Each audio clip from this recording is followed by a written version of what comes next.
រៀបចំដល់សពនេះឲ្យមានភាពមហោឡារិកទៅធំមិនបំផុសសោកូនចៅទាំងអស់ក៏មានសភាជ្រះថ្លាសារការគ្រាមួយនិង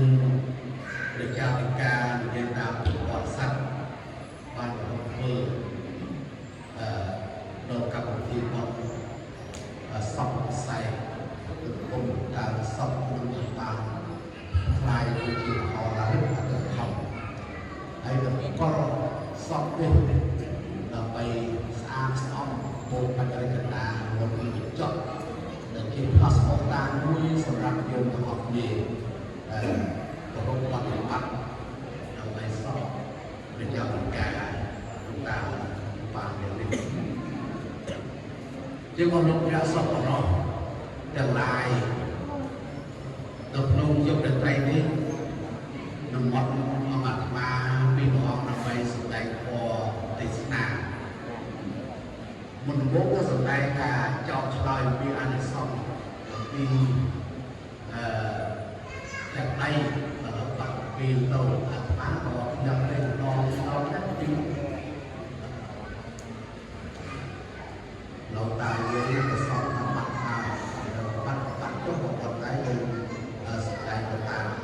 ការចេះចាំកាច់ខ្លួនស្ស្ដាយអ្នកដងđấyក៏ទៅឆ្នោតដើម្បីជម្រាបស្ដាយពុទ្ធ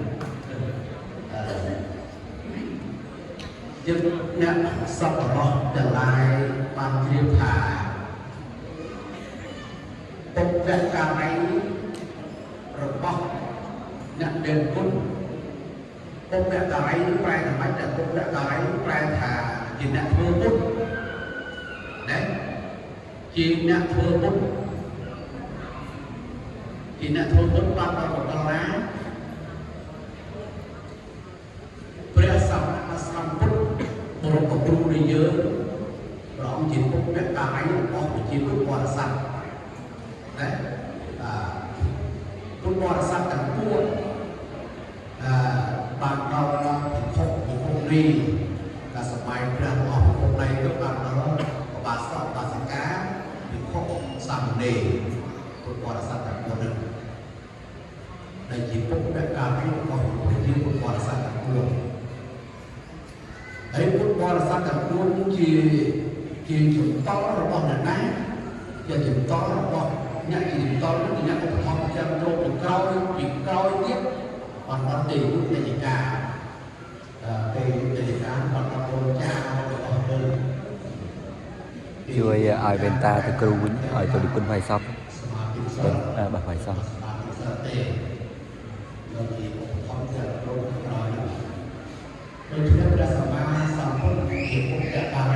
ខ្មៅកំពីក៏ណាបាត់អរលោកអ្នកសពរបស់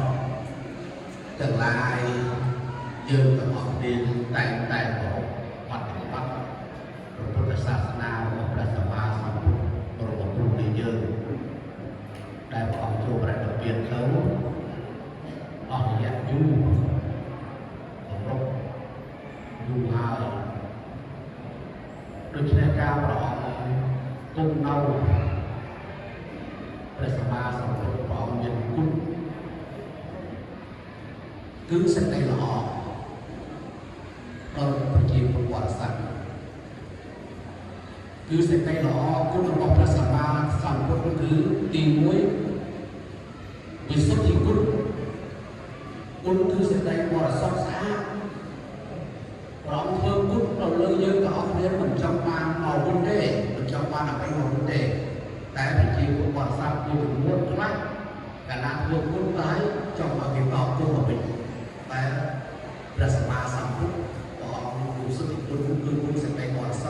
ទ្ធ ទីពីរបញ្ញាគុណគឺប្រងឆ្លាស់ពីនៃពលច្បាប់នៅក្នុងយុវសង្សារកើតស្លាប់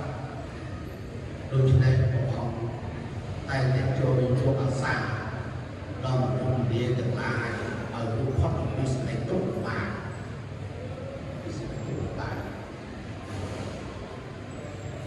ដល់ទី3ករុណាគុណគឺអនត្តសូរពុទ្ធសាសនាព្រះសម្មាសម្ពុទ្ធព្រះអង្គបានចេញសាងរបស់នោះបើសិនណាព្រះអង្គនៅជាទហេព្រះអង្គជាស្ដេចចក្រដល់ព្រះអង្គជាទទួលត្រាស់ដល់ព្រះពុទ្ធហើយយើងទាំងអស់គ្នាគួរណាស់ដែលនឹងពិចារណាព្រះអង្គទៅសូត្រចេញឡើងដល់ពលជំនាញលើកាយលើវាដល់អង្គជាលោកដាក់វិទូព្រះអង្គជាស្បាក់លោកមានតែមួយដល់ពលជំនាញលើកាយឡើងលើវាដល់លោកដាក់វិទូព្រះអង្គជាស្បាក់លោកដូច្នេះពុទ្ធបរិស័ទយើងទាំងអស់គ្នាបើសិនណាដូចជាព្រះសម្មាសម្ពុទ្ធយើងមិនអាចចេញទៅបានទេត្រូវបាក់ច្រើនមហាសាលរៀនស្រែកស្គប់ស្អាតអស្រស់ណាស្អាត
à